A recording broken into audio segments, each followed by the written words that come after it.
चला, carbon compound मध्ये पुढचा व्हिडिओ काय आहे तुम्हाला बघा. आता आपण काय शिकलेलो, ROH. काय नाव आहे सांगा या फंक्शनल ग्रुपचं रे? Yes, alcohol. काय फंक्शनल ग्रुपचं नाव आहे या? अल्कोहोल. बरोबर का?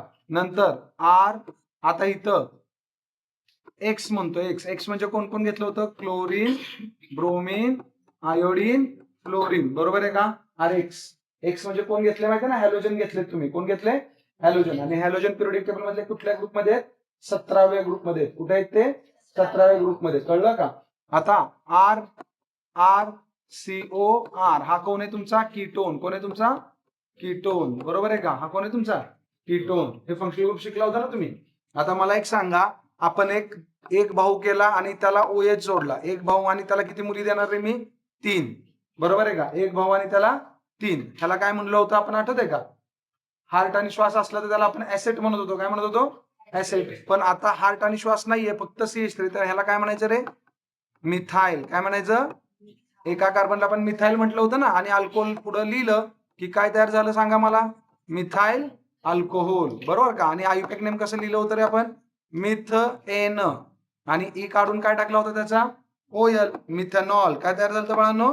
मिथेनॉल. बरोबर आहे का? आता एक CH2 वाढवा मध्ये, फक्त दोघांच्या मध्ये एक CH2 वाढवा. CH3 आहे असाच. एक CH2 वाढवला की काय होणार? एक CH2 वाढवला की नाव बदलणार. मिथाइलच्या ऐवजी काय होणार रे? फक्त इथाइल अल्कोहोल. समजतं का? काय लक्षात आलं ना? सोपं आहे का नाही? एक CH2 वाढवला फक्त इथं मध्ये आता आपण. आणि एक CH2 वाढवलं, भाऊ किती झाले? एक आणि दोन भावांना आपण इथेन म्हणलं होतं. आठवतं का? फॅमिली शिकवलेली. ते खूप महत्वाचा आहे बेस मागचा. Ethyl alcohol. आणि इथं फक्त काय म्हणायचं? Ethane OL. इथेनॉल.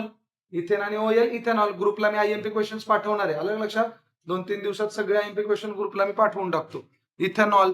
आता बाळांनो इकडे बघा. आता अजून एक CH2 वाढवला तर काय होईल रे? अजून एक CH2 वाढवलं बघा. आता सांगा मला, अजून एक CH2 वाढवतो बघा. चला, किती CH2 येणार रे मध्ये मग? 2. किती येणार? 2. आलं का लक्षात मी काय करतोय? मेन स्ट्रक्चर कळलं की त्याच्या खालचं ऑटोमॅटिक कळत जातं. फक्त CH2 वाढवत जायचे. काय डोकं लावायचं नाही. आता किती भाऊ झाले? 1, 2, 3. 3 भावांना आपण काय म्हणतोय? प्रोप-एन आणि OL लावलं की तयार झालं प्रोपॅनॉल. आणि कॉमन नेम कसं बनवाल रे? Propyl alcohol.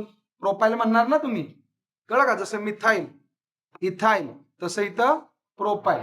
आता अजून जर आले तर सांगा बरं. अजून CH2 वाढलं तर काय होईल? CH3, CH2, CH2, CH2, OH. आता किती भाऊ झाले? 4. 4 भावांना आपण काय म्हणणार रे?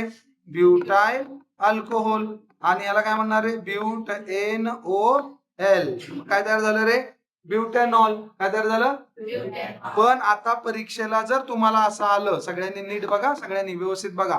जर एक्झाम मध्ये असं आलं CH3, CH2, बघा आता इथं काय सांगतोय बघा, CH2OH. हे तर प्रोपॅनॉल आहे की नाही? प्रोपॅनॉल. हा, हे सगळ्यांना जमतं. पण एक्झाम मध्ये समजा असं आलं तर तुम्ही काय करणार? बघा, एक्झाम मध्ये समजा असं आलं तर तुम्ही काय करणार? इथं CH3 आला आणि OH जर मधल्या कार्बनला आला तर काय करणार? पहिल्यांदा असं दिसलं आणि तुम्हाला म्हणले की कॉमन किंवा आयुपॅक नेम लिहा, तर हे सगळे नावं येतात तुम्हाला. Methanol, ethanol, propanol, butanol. सगळं अख्खे अकॅडमी, अख्खे क्लासेस, अख्खे स्कूलवाले सगळं हे शिकवतात. सगळ्यांचं पाठ पण होतं. पण परीक्षेला हे येतं. मग अशा वेळेस काय करायचं? कार्बनला ह्या बाजूने नंबरिंग द्यायचं. 1, 2, 3 दिलं का नंबरिंग? किती भाऊ आहेत? 3 भाऊ. 3 भावांना आपण काय म्हणतो? प्रोप-एन. बरोबर आहे का? प्रोप-एन. पण अल्कोहोल म्हणजे OH. अल्कोहोल म्हणजे कोण? OH. तो कुठे अटॅच आहे? दुसऱ्या का तिसऱ्या कार्बनला आहे? मग इथं फक्त म्हणायचं प्रोपेन टू ओल. प्रोपेनॉल जे म्हणत होता का नाही तुम्ही, तेच प्रोपेनॉल. फक्त मध्ये 2 का काढलं सांगा बरं? येस. आणि इथं 1, 2, 3 खाली बघा एक्झाम्पल. हे एक्झाम्पल सगळ्यांनी बघा. कितव्या कार्बनला OH अटॅच आहे? पहिल्या. बघा की पहिल्या OH अटॅच आहे. त्यामुळे इथं प्रोपेन 1 ओल म्हणला काय, प्रोपेनॉल म्हणला काय फरक पडणार नाही. पण जर OH ने त्याची पोझिशन बदलली, जर तो 2 नंबरच्या कार्बनला आला तर नाव लिहिताना कसं म्हणणार? प्रोपेन टू ओल. कळलं का? आता एक्झाम मध्ये असं हे नाव लिहा म्हणतात, पण कशाचं लिहा म्हणतात? तर असं देतात बघा. आता प्रोपेन टू ओल आहे. प्रोपेन टू ओल, आपण प्रोपेन टू ओललाच आपण असं पण म्हणू शकतो का नाही? प्रोपाइल आहेच ना, बघा की. म्हणलं की नाही प्रोपाईल, आपण 3 कार्बनला प्रोपाईल आहे, कॉमन नेम मध्ये आपण प्रोपाईल म्हणतो ना, प्रोपाईल अल्कोहोल, प्रोपाईल अल्कोहोल. पण मग ह्याच्यातून त्याच्यात फरक काय राहिला मग, हे पण प्रोपाईल अल्कोहोल ते पण प्रोपाईल अल्कोहोल, असं कसं होईल, स्ट्रक्चर तर वेगळं दिसते की नाही दोन्ही. मग बाळांनो प्रोपाईल अल्कोहोल हे आहे, हे बरोबर आहे प्रोपाईल अल्कोहोल, पण इथं OH न जागा बदलली, किती कार्बनला OH आलाय रे, दुसऱ्या. मग अशा वेळेस त्या नावाच्या आधी आयसो जोडायचं. काय जोडायचं, आयसो. हे आयुपॅकनं ठरवून दिलेले रूल्स आहेत. आयसो प्रोपाईल अल्कोहोल, काय नाव तयार झालं, common name isopropyl alcohol. Exactly तुम्हाला एक्झामला काय येतं, आयसो प्रोपाईल अल्कोहोल असं नाव येतं आणि म्हणतात ह्याचं आयुपॅक नेम काढा.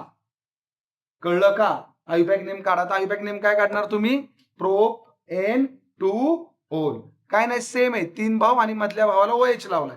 आणि त्यासाठी तुम्हाला अल्कोहोल फंक्शनल ग्रुप कळणं गरजेचं आहे. कालचं लेक्चर त्यासाठी तुम्हाला सराव करणं गरजेचं आहे, कालच्या लेक्चरचा. अंडरस्टँड, सगळ्यांच्या लक्षात आलं काय म्हणतोय ते. असेच व्हिडिओ आपण बघणार आहे पुढच्या लेक्चरला अजून एकदा. चला तोपर्यंत हे लिहून घ्या आणि आपले व्हिडिओ शेअर करत राहा. जय हिंद, जय महाराष्ट्र.